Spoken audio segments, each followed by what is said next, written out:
Again, it's a joy to welcome you to Freedom Church International. We are one church in 8 locations on 2 continents, and I'm so glad you found the original location on the Eastern Shore. So thanks for being here today. We want to welcome those of you who are joining us online. We're always thrilled to have you be a part of worship in that way. We love to know where you're watching and listening from, so if you're watching on Facebook, take a moment and click the comment section and just let us know where you're watching from, and we thank you for taking part in the service today.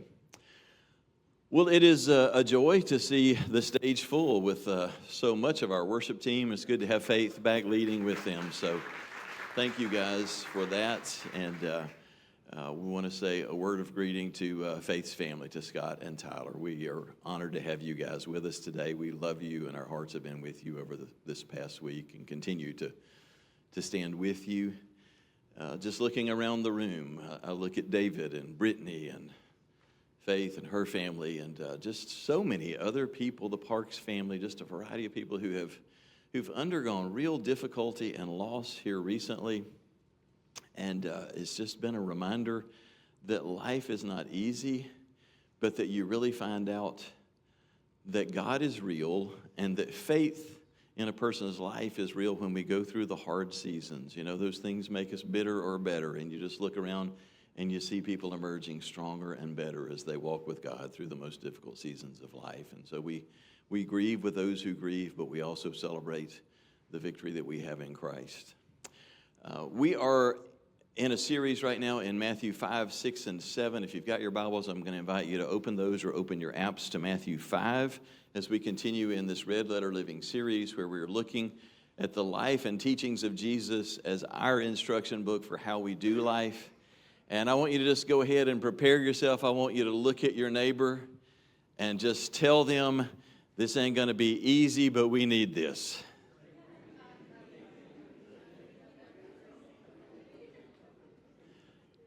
Okay, you've been warned. I'm excited about today's message, but I'm going to just go ahead and give you the warning on the front end. I told our leadership team as we prayed this morning, I have the challenge and privilege of preaching the text that for much of my life was my least favorite verse in all the Bible. Is it okay to say that there's a verse in the Bible that you spent most of your life hating? Like that's not a good thing for your preacher to say, is it? But if there's one verse that you could just really not like, we're going to get it today. I spent a lot of my life cringing every time that I read it. I love that Jesus, above all things, understood life. He understands us, and that he's so intensely practical. And what we're going to look at, particularly this week and next week, we are really getting to the meat of the matter.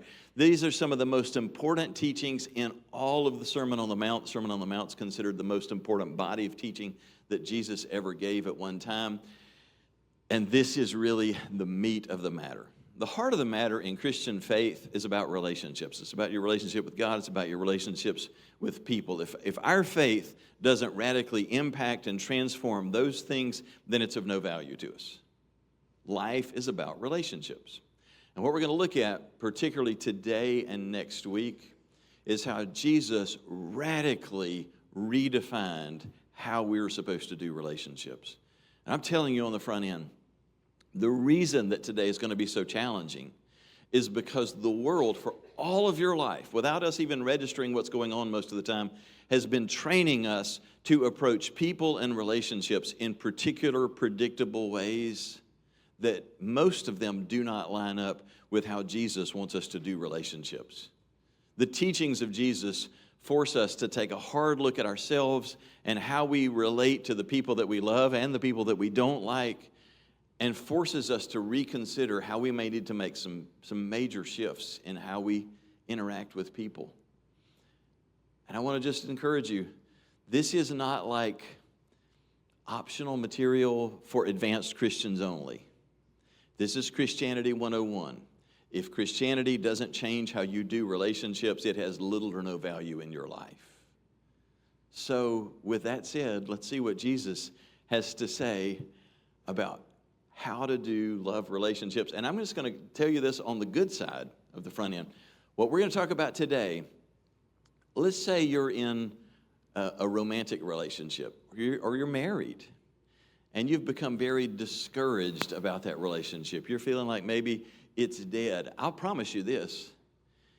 If two people will put into practice the four things we're going to talk about today, you'll see resurrection happen in that relationship. It'll happen if you'll put these things into practice. And for those of you who aren't married or aren't in a romantic relationship who are going, oh, brother, here we go again with another one of those, don't worry, because actually the message isn't about romance. It's not about marriage or any of those things. It just happens to have a great impact on those relationships. But what we're going to talk about today is about every relationship in your life and how to see those things so radically improved and changed. Whether we're talking about how you relate to your siblings, to your parents, to extended family members, to your neighbors, to the people at work who drive you crazy. This applies in all of those places. In Matthew 5, beginning in verse 38, Jesus said, again, following that same pattern of you have heard it said, but I'll now say to you, always raising the bar. He says, you have heard that it was said, eye for eye and tooth for tooth, but I tell you, do not resist an evil person. If anyone slaps you on the right cheek, turn to them the other cheek also. And if anyone wants to sue you and take your shirt, hand over your coat as well. If anyone forces you to go 1 mile, go with them 2 miles. Give to the one who asks you, and do not turn away from the one who wants to borrow from you. Now do you understand why I led in the way that I did? That's not easy stuff, is it? Jesus is raising the bar to an incredibly high level in terms of how we interact with other people. And he's really spelled out 4 things. We're going to take just a few minutes to talk about each of the 4 things that Jesus has said, very specific things about how we relate to people. And then we're going to take a step back and try and get a global perspective on how we can really embrace this and build this into our lives. The first thing that he makes clear is this. Fairness does not work as the standard to guide our behavior. And that goes down hard. Fairness can't be the standard that you live by. And we hate that, don't we? Because the human heart cries out for fairness. You know it does. Why? Because every time something isn't fair, what do we scream? That's not fair. You can't do that. That's not fair. I've said it before. I'll wear it out. We've got to get it through our heads. A fair is just a place where prize pigs get blue ribbons. That is all fair is. Everything beyond that doesn't apply if you're in the kingdom of God. Fair is not the concept that drives how we relate to people. In verses 38 and 39, Jesus said, you know you've been taught an eye for an eye and a tooth for a tooth. That little line that he's using, the reference that he's making there, is to the oldest law that exists on earth. It's called the lex talionis. It not only is a law from the Old Testament, it's stated 3 times in the Old Testament, an eye for an eye and a tooth for a tooth, but it actually predates that by 8 centuries. It goes all the way back to the Code of Hammurabi in Babylon. This has been the one law that has dominated how humans relate to each other, and it is a law that demands fairness. Now, it's interesting that the law doesn't mean what we tend to think that it means when we read that, an eye for an eye and a tooth for a tooth, because I think we read that and we imagine, so if this guy gets in a fight with that guy and he puts out his eye, then somebody from his family gets to come over and put out the aggressor's eye, or if you knock out a tooth, then you got to have your tooth knocked out. That's what it looks like on the surface, and it's actually not what it means. It was never, in any culture, it's never been a law that allowed one person to go back and take vengeance against another person. That's never been how it was to be applied. The law was to be used by whatever judge or body of elders or whatever ruling individual or group who had to render justice. It was a mercy law designed to govern fairness in the verdict that the judge would render. So just as for instance, suppose this is a clan and this is a clan. As in ancient times, people used to live in clans and tribes. And Donnie from this clan comes over to Johnny over here. They get in a fight, in a dust-up, and in the course of that fight, Donnie breaks Johnny's leg. And at the end of the fight, Donnie goes home the victor, And Johnny has to be carried home with a broken leg that's never going to heal right, and he's going to be crippled for the rest of his life. And so in ancient times, the way that things would often work is Johnny's tribe, his clan, is so stirred up, they're like, well, if they think they can do this, then they'll just probably come in and pillage the whole tribe. We're going to have to go do something. Let's go kill Donnie and everybody in his family. Or let's go into his clan and break the leg of every man in that clan, and that will ensure that this never happens again. The lex talionis, the eye for an eye law, said, no, you can't do that. That isn't allowed. You cannot have some form of justice where the payback is far greater than the original offense is. It was a mercy rule that says, whatever's going to be done to render justice here, it has to be fair. Now, here's the thing that I find really kind of entertaining and interesting about this. It never, ever has been applied in such a way that Johnny's clan or family now gets to go and actually inflict bodily harm to Donnie. It was never. It sounds like that, but that's not what it meant. It was actually designed to define the monetary settlement that Donnie is going to have to pay to Johnny and his family to set this right. Even 4,300 years ago when this was created, it was never about physically getting to inflict more pain. It's the same way it works today. They had 5 different measures that they had to include in the financial settlement. It's crazy how much it sounds like 21st century law. They would say, okay, for starters, if we sold Johnny as a slave before he got injured, how much would he have sold for? And now that his leg is broken and he's crippled, how much would he sell for now? How much is the difference between those two? Okay, that's the first number you got to pay Donnie. Secondly, how much did you pay on your medical bills? That's the second figure you got to add to that for what you're going to pay him. Thirdly, how much have you lost in terms of wages now and going forward? That's the third thing you've got to pay. They had 5 measures. They added all those up, and they said, okay, the fair thing to make this right is, Donnie, here's how much you have to pay financially to set this right, and it's all good. That would be fair. That sounds like 21st century American law and TV commercials, doesn't it? Have you been injured in a semi-truck accident? If so, call long and wait. You won't have to wait long to get your financial settlement. I mean, we hear it all the time. If you've been injured, the only fair thing is you've got to be paid for your injury, right? We've been doing it for 4,300 years. To that, Jesus said, as a follower of mine, you need to understand this. You've been trained to think that any time in life that somebody hurts you, you got something coming to you. You either get to give them some payback or they owe you something because you've been hurt. And Jesus says, that's not how it works in my family.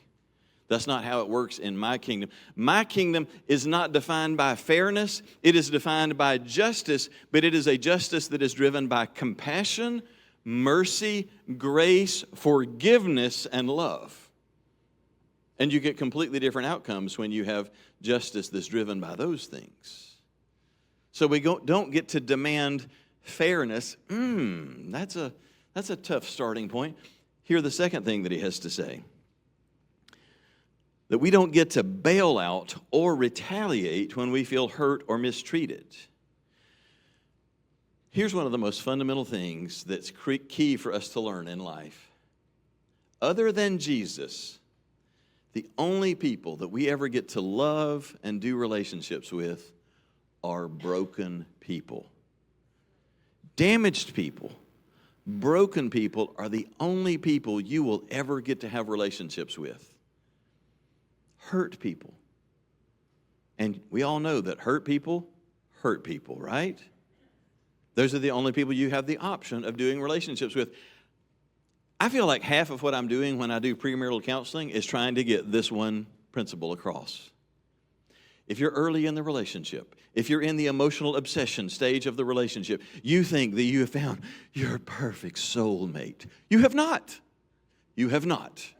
You have found another broken person who you can love and who can love you back, and you can potentially be good for each other and strengthen each other, but you have not found your perfect soulmate because they don't exist. Jesus is the only perfect one, and he's already taken. Everybody else that we relate to is broken and damaged, and we have to understand that going in. When you recognize that, Jesus' next words begin to make a little more sense when he says, if someone slaps you on the right cheek, offer the other cheek also. That was the verse that growing up I hated more than any verse in the Bible. That just doesn't sound manly. That's not Southern one little bit. There is no Southern boy that was born in the last 200 years that grows up excited about that kind of teaching. Now, I want to be clear, first of all, from kind of a technical sense, what Jesus has said, because he's very specific in his language. If someone strikes you on the right cheek, now most of the world is right-handed, and it's interesting that Jesus makes the point, if someone strikes you on the right cheek, if you came up here and faced me, if Forrest was standing in front of me, and I'm going to slap Forrest on the right cheek, what's the challenge of that? I'm right-handed. Forrest's right cheek is on this side. Pretty much the only way I can do that is a backhand, which is the weakest move that you can make. If I'm going to fight Forrest, I'm going to lead with my right. I'm going to punch with my right. Your left side is going to be in jeopardy, not your right side. It says if you slap him on the right side. The point being, what Jesus is describing is one person backhanding another.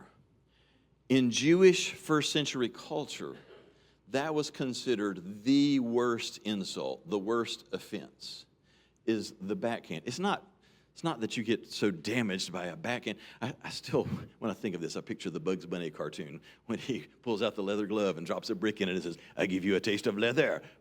You know, the backhand. Jesus is describing the backhand, the insult. It's not that you're so injured that you can't recover. No, it's I insult you. I hurt your heart way more than I hurt your cheek. And Jesus says, when you do that, your response is you stand in there. You stand in the position where it's possible for the other cheek to get slapped as well.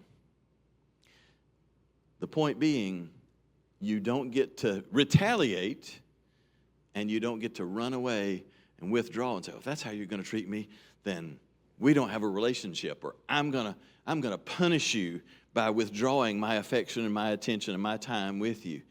Neither of those are an option. Jesus says, here's the proper response. You stay in there, which means that you are in a position that it's possible that you're going to get hurt again, that you're going to get offended again, that you're going to get insulted again. Growing up in church where we read the Bible all the time, I can't tell you how many times I read this verse, and I'm like, somebody's got to explain this thing. It cannot mean what it sounds like it means.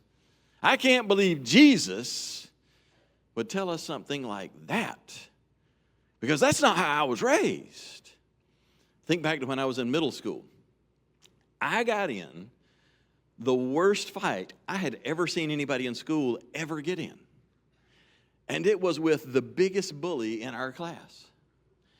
I had a good friend who was a band nerd, and he was not a very strong guy, and he was not somebody you wanted on your side in a fight. And Jack was the guy in my class. He was just always a bully. He was bigger than the rest of us. He was a farm boy. He was foul-mouthed and foul-tempered, and he just was not a nice guy. And one day at recess during middle school, Jack started picking on my buddy. And this wasn't going to go well.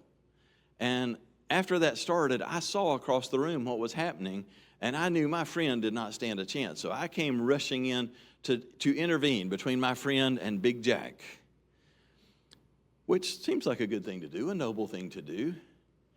But already the circle had formed. Y'all know what I'm talking about. You remember in school, nobody's interested in breaking up a fight. Everybody's interested in a good ticket, a good seat for the fight. And so it went about like you'd imagine. As I intervened for my friend to keep him from getting beaten up, Big Jack decided to turn his attention on me. He sees he's got an audience, and so he decides he's going to start by showing everybody, he could pick on me the same way he did on my friend. And he shouldn't have done that. He pushed me, and being a boy of the South like I was, I pushed him back. I didn't care that he was bigger than me. So he pushed harder. So I pushed harder. He reared back and took a swing, and it was on like Donkey Kong at that point. I mean, we went at one another. I had never seen a fight that bad at school. It wasn't a shoving match. We were beating the daylights out of each other. I'm talking about pounding each other in the face, headlocks, slamming each other into the wall. He was bigger than me. He had a longer reach than me, but I want to tell you, I was giving it everything that I had. I did not know if I could whip a boy that big, but I was going to get bloodied up trying. I wasn't going to go down for lack of effort. We went at it and went at it. In the back of my mind, I'm like, is there not a teacher somewhere in this school that can come in and break this thing up? We kept on, and by the grace of God, I don't even know how, finally I ended up knocking him down where he's flat of his back. And at that point, I'm like, Jesus, please don't let him get up again. And he didn't get up. He stayed down. And I'm like, I will serve you forever, Jesus, if you just keep him down. He stayed down. And we both, we had beaten each other badly. Both just taking poundings to the face. And it's over. I'm weak-kneed. I'm exhausted. I'm so glad that it's done. And about that time, Miss Jordan, this teacher, the homeroom teacher, came walking in. She had heard the report. And she grabbed us both up and hauled us to the principal's office. And, of course, in that 30 seconds, we are doing the fastest repenting and making up that you can imagine, because we want to act like we have now become good friends between the fight and the principal's office. And I want to tell you, when we got to the principal's office, what we got was fairness. Fairness says, I don't care who started it or who finished it. Fairness is, I take out the paddle and I wear you both out. And that's what we both got. We went back to the classroom, and man, the guys in the class, they are like giving me high fives. They're patting me on the back. They're like, Price, man, that was awesome. We didn't know you could take down Jack. That was awesome, dude. And so, there's a part of me that's feeling good about it, but it didn't feel nearly as good as I thought that it would. The main thing that I was hoping was, I hope that don't ever happen again. I want some ice is what I really want. It's like, that didn't have nearly the satisfaction that I thought they would have. And in the long run, those feelings that I had in that moment really grew, because when I was able to step back from that moment and realize what had really transpired, the thing that still all these years later grieves my heart is the realization that I had been burdened for Jack for a long time. I've been praying specifically for Jack. Of all the people in my class, Jack was the one guy that I had been praying would come to Christ, because he was lost. And I had been trying to witness to him and win him to Christ until that day that we had it out. And we pretty much beat each other's brains out. And yeah, technically I may have come out the winner, but ultimately we were both the losers, because from that day forward, I never had any influence in Jack's life. A couple of years later, when his parents pulled him out of that school, and I've never seen him since, he had never come anywhere close to a church or anywhere close to coming to Christ. He had a little brother a year or two younger than him, who was meaner than him. Mean kid. They both got pulled out of that school, and a couple of years later, his little brother died. Nobody knows what goes on in a human heart, but I've thought so many times, his little brother, if something didn't happen that I was unaware of, his little brother went into a godless eternity. I won a fight that day, and I lost an opportunity that day. I did what human nature says. That's the right thing to do. You don't take it when somebody pushes you. You push back. Somebody takes a swing at you, you swing back. You fight as hard as you have to, but if somebody else comes after you, you just make sure you come out on top. I came out on top, and I lost that day. Jack lost that day. Jesus is driving home a point that is hard for us to swallow. There are bigger things at stake than our honor in the moment. Jesus said in relationships, people are going to hurt you. They're going to make you look bad. They're going to insult you. You're going to feel hurt and offended in the moment. And here's what Jesus said you do in that moment. You hang in there. You don't run away, and you don't punch back. Now, let's be clear. He's not really primarily talking about fist fights. We're grown-ups. Unless you're a bar brawler, chances are you're not going to have any fist fights the rest of your life.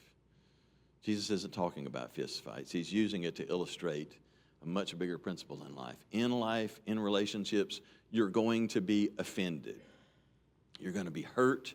You're going to be insulted. And you're likely going to instinctively want to do one of two things. You say something that hurts me, I'm going to say something back to hurt you back just as much as you hurt me. Or the wall's going to go up, I'm going to pull back, and now I'm going to do everything I can to put distance between me and you. I'm either going to get out of this relationship, or I'm going to punish you with my silence, with my emotional withdrawal. Some of you, this defines how you do your marriage. You hurt me with your words. I either hurt you with my words back, or I use passive-aggressive tactics to punish you by me stepping away from you every way that I can. And Jesus says neither of those are options if you're a part of the kingdom. You do the incredibly difficult and risky thing of staying in there in a vulnerable position. That's not what we instinctively want to do. Many, many years ago, I was friends with a family that I thought highly of and enjoyed spending time with them, had meals in their homes different times, knew their children, enjoyed being around them, thought they had a really healthy marriage just to be around them. But I noticed over time the wife started just dropping some little lines that were designed to make you know, I'm not happy here and I'm so fed up with him, and didn't know what was up. But I'm like, I'm not asking questions, like, I'm not begging for that conversation. But one day she called me up and said, I'm so fed up. I'm just so done with this marriage. I just feel like I need to be out of this. Can I come talk to you? So we set an appointment. She came to the church, sat down in my office.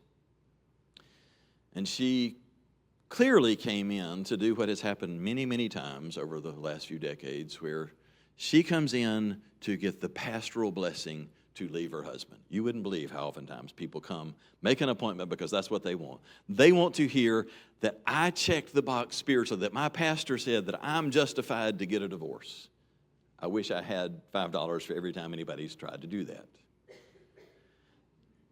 So she's making her case for why she deserves to get a pass to be out of this marriage, and she's just telling me, but without, she didn't water it down at all. She said, I am the victim of all kinds of abuse. I am the victim of terrible verbal abuse. I am the victim of physical abuse. And I'm, you never know what to expect in counseling, and you know that what you see on the outside doesn't necessarily reflect what's happening inside a home. So I don't make assumptions.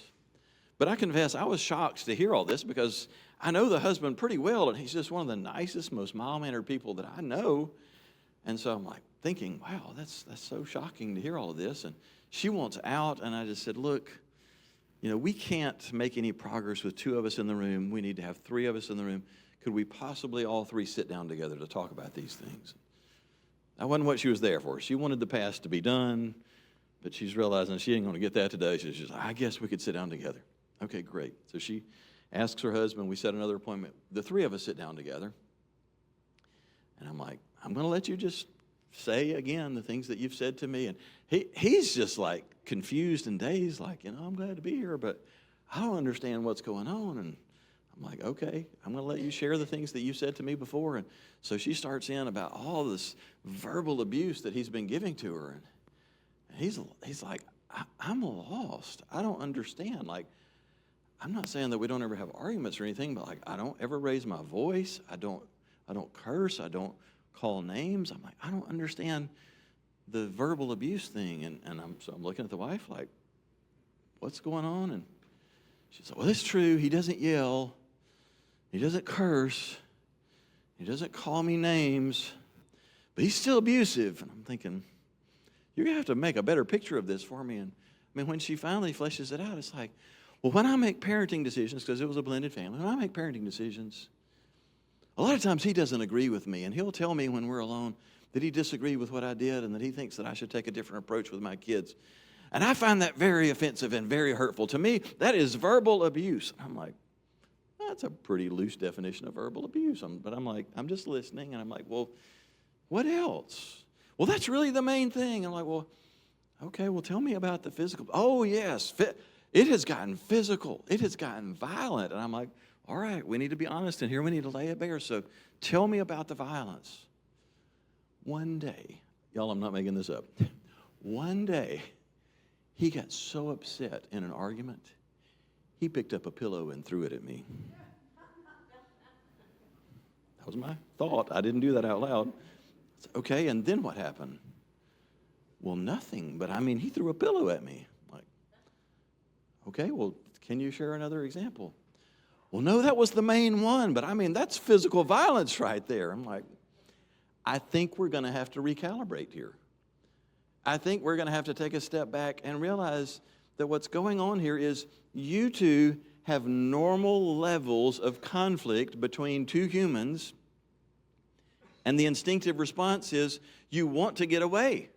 You want to not have to work through conflicts. And I'm not saying that throwing a pillow is a good thing. I'm not saying that, every time that you all disagree that you're saying everything the right way. But at some level, what you have to come to terms with is whether you're husband and wife or brother and sister or parent and child or two friends talking, there are going to be moments where we have conflict and where we disagree, and we don't get to quit and run away just because we disagreed and just because we felt so in the moment. Jesus says you're going to get offended.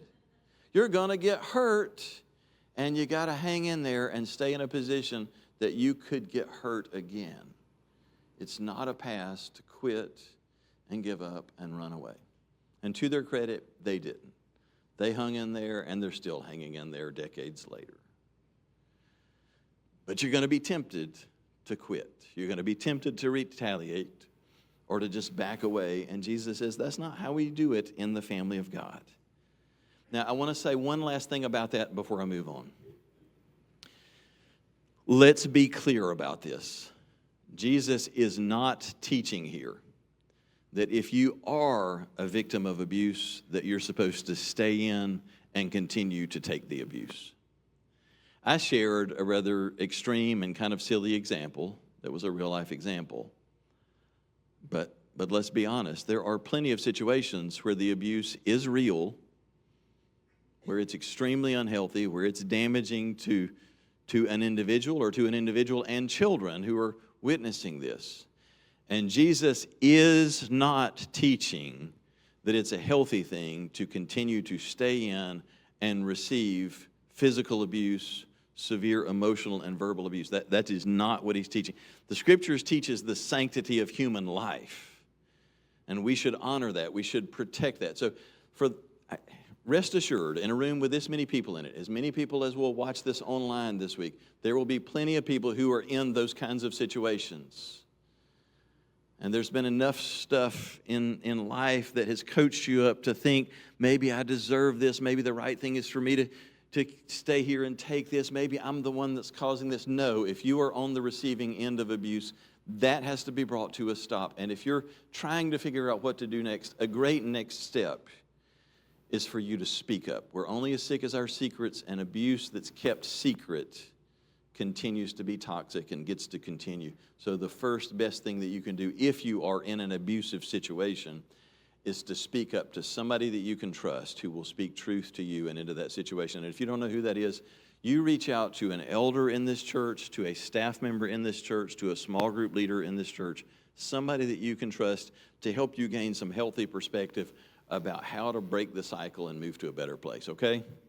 Everybody with me on that? Fair caveat there? Let's move on.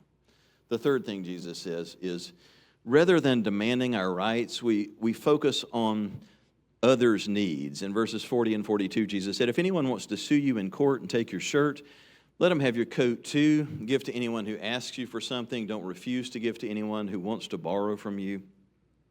The hard thing in what Jesus is saying there is, as his followers, we give up our rights to defend ourselves and our stuff.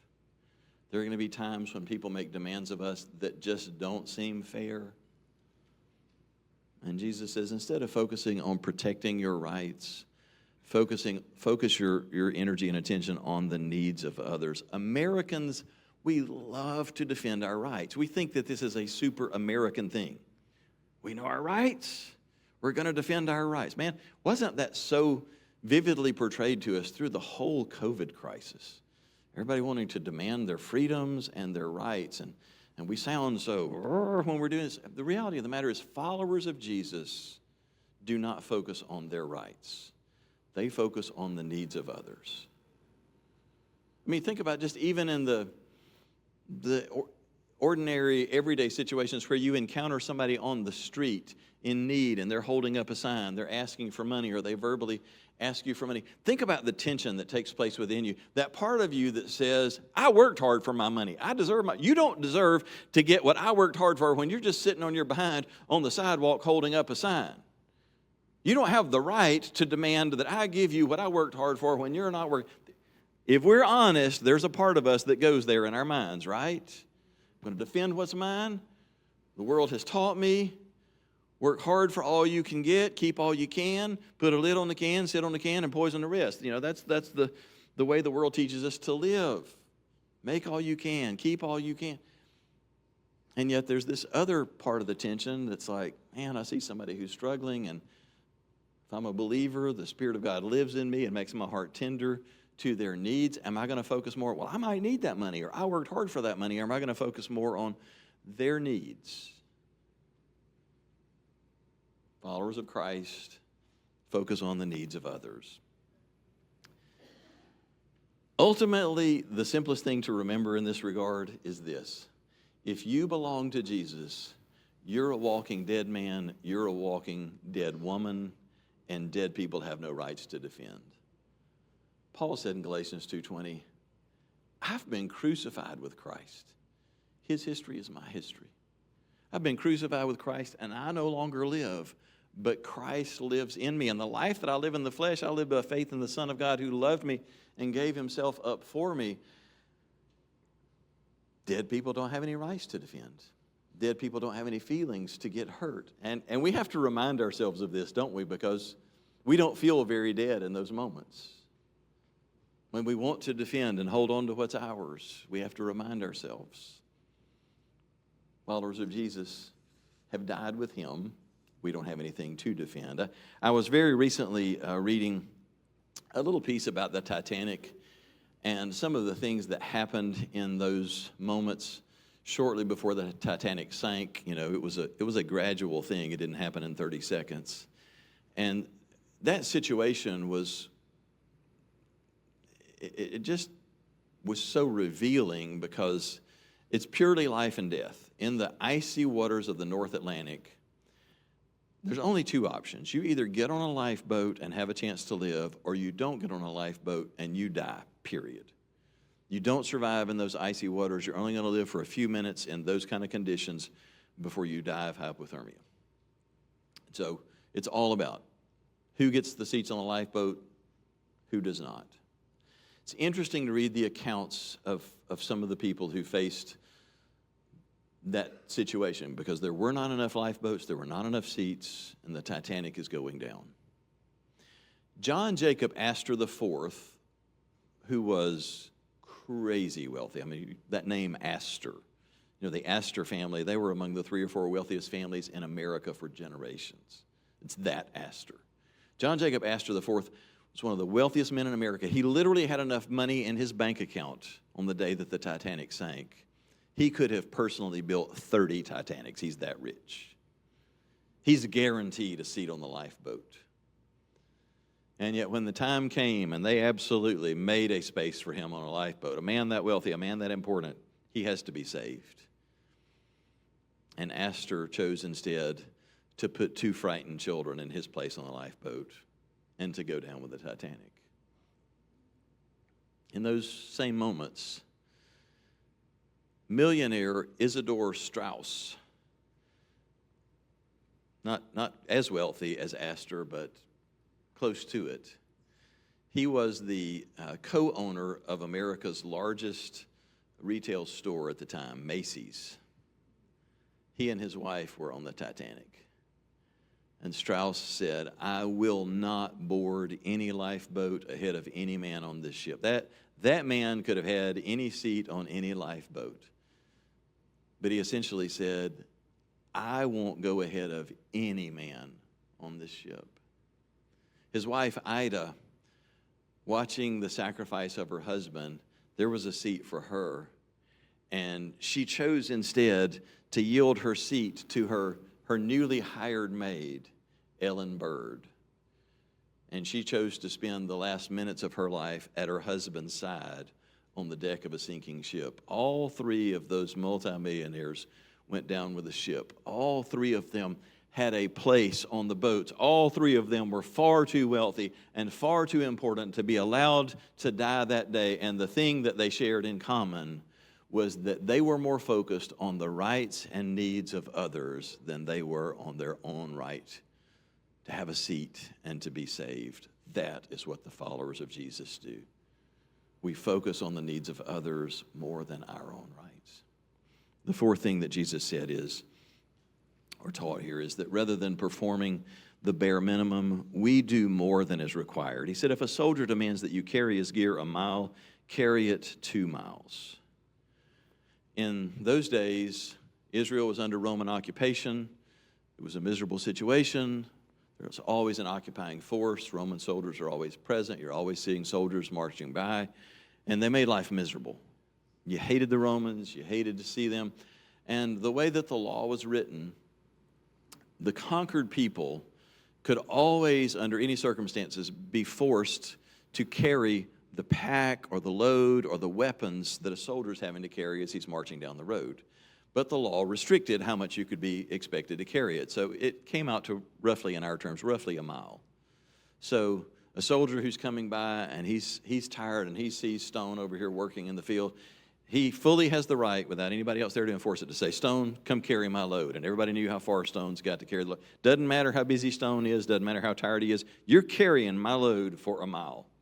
You don't have to like it, you have to do it. That was the law of the day. And everybody knew that. They hated that. They despised the Romans for that. And Jesus, understanding that, said, let's be clear that in the kingdom, here's how we handle situations like that. When somebody makes a demand of you like this, even though it's something you don't want to do, not only do you comply with what they're asking, but when you've gone the whole distance, even though you're tired, even though you didn't like it, you don't give them their stuff back and then flip them off as you walk home. No, what you do is you say, all right, I've walked a mile. How about this? How about if I carry your load for you just 1 more mile? Can you imagine? First of all, can you imagine how that landed for Jesus' listeners? Like, are you kidding? We hate the Romans. I wouldn't carry their load another step. I wouldn't carry it the first step if I wasn't sure that I'd get a spear run through me for disobeying. I'm not going to carry their load another step. Jesus is like, if you're my follower, that's what you'll do. Because you do more than the minimum. And you don't do it with an attitude. Can you imagine the Roman soldiers when they begin to see the followers of Jesus? These Jews hate them. Can you imagine the first few times that the followers of Jesus said, here, how about if I carry your pack an extra mile? How many times they're looking at each other like, has this guy lost his mind? What is going on here? What is he doing? That's how radically different the standard of Jesus is in relationships. Friends, it is the most natural thing in the world in relationships for us to do the bare minimum. This is what sucks the life out of romantic relationships and out of marriages. When we start to divvy things up and we just do what's required. We do the minimum. Let's be clear about this. Great marriages are not 50-50 relationships. Because 50-50 relationships are all about, I do everything I have to up to this line and nothing beyond that. You're responsible for everything beyond that. No, great relationships are about, I'm going to do my part and more. And I'm going to seek to always do that with a smile. So, in a great relationship, it's 80-20 this way. Next week, it may be 70-30 that way.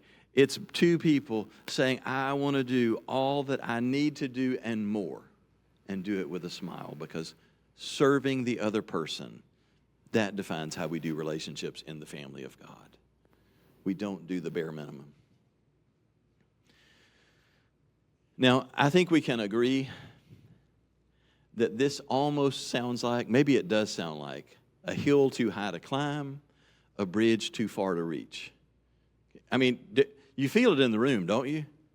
Like, I knew coming in, this is not a message where we're going, woohoo, yeah, preach it, preacher. We want some more of that. If anything, somebody's like wanting to wave the mercy rule flag and say, all right, you 10-run ruled us or something. Can we just let this be over? That's hard. Can we agree on that? This is hard. How are you ever going to live this out in real relationships? Is this doable? It's doable, not in your own strength. It's doable if the same Spirit that lived in Jesus lives in you and me, and He does. But I think for us to have any chance of living this out, we're going to have to get the right perspective on life, the right perspective on every relationship that we have. I want to take just a minute to try and help us reset on this, because I don't believe that we can grasp or step into what Jesus is teaching us here unless we understand the kind of narrative that we are living in life. Jesus' instructions only make sense if we grasp the nature of the narrative that we're living in. And you may say, what in the world are you talking about? Well, I would suggest to you that a lot of people, at some level have come to believe that they are living in a survival narrative. Like The Walking Dead. Anybody ever seen The Walking Dead? Nobody's going to admit that in church. No, nobody's. The Walking Dead is a survival narrative. It's a scenario where most of the world's turned into zombies, and those that aren't zombies, or most of them are trying to take advantage of each other. So every character in The Walking Dead, they're like watching their back all the time. Everybody's a threat. They're all either out to kill me or they're out to take my resources. So you're always on edge, always on guard. You better guard yourself. Anybody you encounter is probably, even if they seem like a friend, they're a threat to hurt you at some point, to steal your few resources. Life is a survival narrative. A lot of people live that way. They live looking for the next person who's going to hurt them. I got to protect myself. I got to be positioned to defend myself, to be ready for what somebody might do to me. You know people who live their life this way. Some people think they're living in a survival narrative. Some people live on the other end of the spectrum. They think they're living in Downton Abbey, number 3 or number 4 or whatever. They think they're living in a romance narrative, where it's all about honor and nobility and respect and chivalry and romance and all of these wonderful things, where we expect that everyone should say, "Good day to you, sir." You know, we're gonna tip our hats to one another and honor each other, and we expect to be honored and respected, and it's all going to be about just fairness and respect. And that is not the narrative that we're living in. You know some people who are like that, don't you? Like they're shocked every time somebody isn't nice to them, and you want to go, it ain't Downton Abbey. That's why we love Downton Abbey and watch it, because the world isn't like that. We escape to that because that isn't the real world, the upstairs part of Downton. Neither of those are the real narrative of life. The truth of the matter is, we are living in a narrative that is very real. It's neither a romance story nor a survival narrative. It is a war story. It is a wartime narrative. Christians understand, the Christian worldview is that we are living in the midst of a civil war. It's a rebellion, and we are living in the part of the universe occupied by the rebel.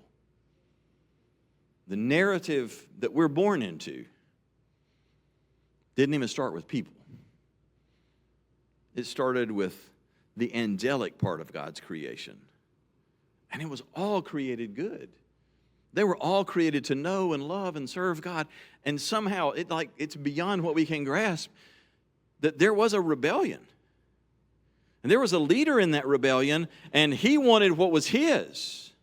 And he wanted to defend and go after what he thought was rightfully his. And he was cast out of heaven because of that. And a third of the angels of heaven who followed him were cast out because of that. And they were cast to a part of the universe that we live in. And they were given tremendous dominion and authority here in this world. It's what John is talking about in Revelation 12:9 when he says, the great dragon, speaking of Satan, was hurled down, that ancient serpent called the devil or Satan, who leads the whole world astray. Don't miss that line. Who leads the whole world astray. He was hurled to the earth, and his angels with him.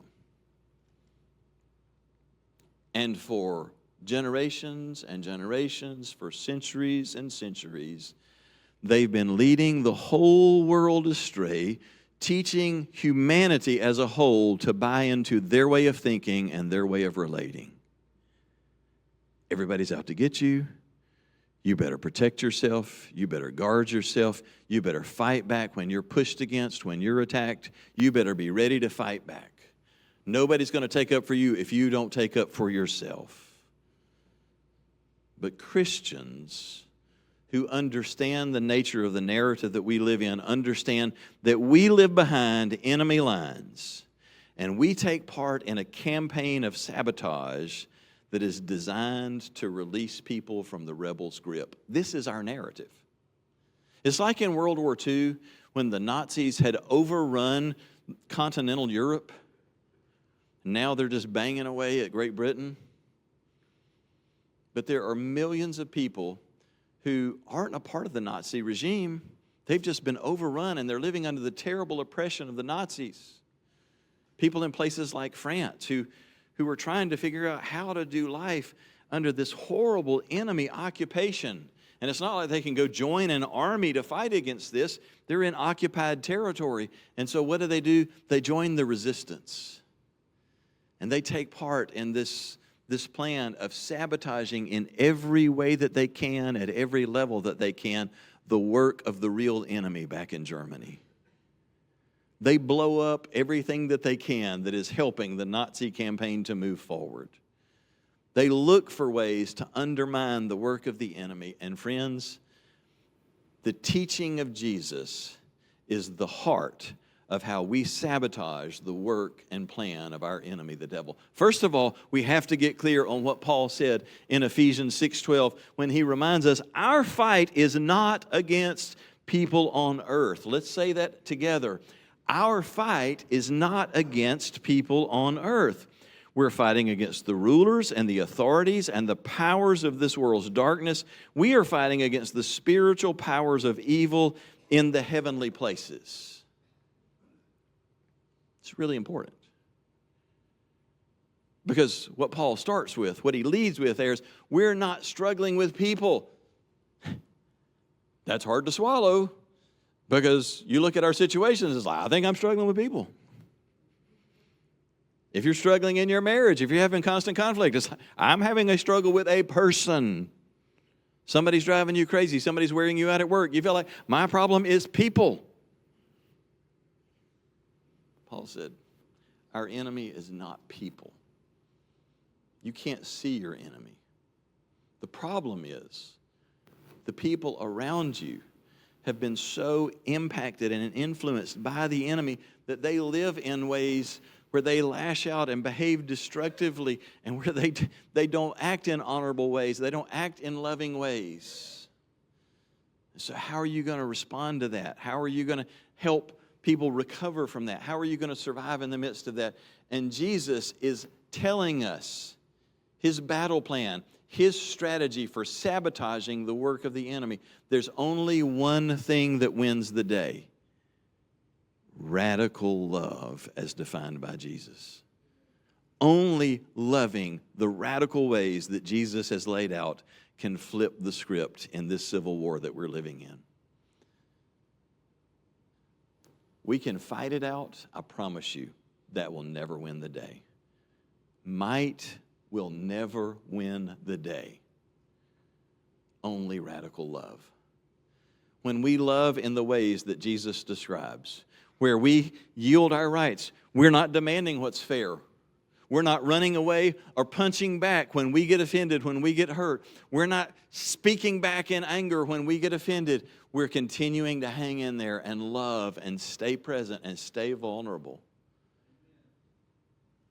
When things are asked of us that aren't fair to be asked of us and we're willing to give, when we're willing to go the extra mile, not just to draw a line and say, hey, I cover my half of the finances, you got to take care of your half. I don't do any more than this. No, when we say, I'm going to be generous with my time, with my energy, with my resources, I'm going to do more than my half. When people encounter that kind of love, it begins to change their hearts and how they think. We live in a world where we are being trained, we're being brainwashed to believe those Muslims are the enemy. Those Chinese, those Russians, those North Koreans, they are our enemy. We should be afraid of them. Those immigrants, those illegals, they are our enemy. We should be afraid of them. Those conservatives, those liberals, those whatever, those people with a different skin color from me, be afraid of them. They are different. They are the enemy. Friends, people are not the enemy. We are living in a narrative where we need to realize all of us are on the same side, and there is an enemy. And the way that we undermine his work is we help people get free from his influence.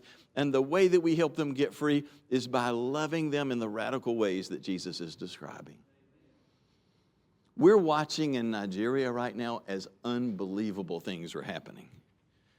We're getting inroads in places where it's mind-blowing how many Muslims are coming to faith in Christ. It's so hard to lead one Muslim to Christianity, and we are seeing so many Muslims come to Christ so quickly. And do you want to know how it's happening? You want to know the primary channel through which this is taking place? Freedom Church is providing clean water for free to people and just saying, it doesn't matter if you're Muslim, it doesn't matter if you're a part of some tribal religion. You come on and let us give you clean water. Let us give you rice. Let us give you bread. Your family's sick. Let us come in and pray over you and see that person made well. And the response of people over and over and over has been the same thing, that they've said, Islam has never done these things for me. We want to check out the God behind this church. Islam has never really cared about the sickness in my family. Islam has never cared that we don't have enough to eat, that we've never had access to clean water, and we finally found somebody who cares about those things, so we want to know about their God. The difference is going an extra mile to express love. It means doing something that's more than our 50%. It's what will turn the tide in a marriage. It's what will turn the tide in a relationship. It's what will turn the tide in a heart that's gotten hardened. Now, the bottom line question is this: how are we doing at loving each other, loving the people around us, in our families, in our neighborhood, in our workplace, in the radical ways that Jesus described? Sometimes probably well, and sometimes probably not so well. Are we going to do the easy things? Are we committed to following Jesus at the intense levels that he's describing? Because this is where we start to really make a difference. Would you join me as we turn to him together in prayer? Jesus, thank you for how you loved us.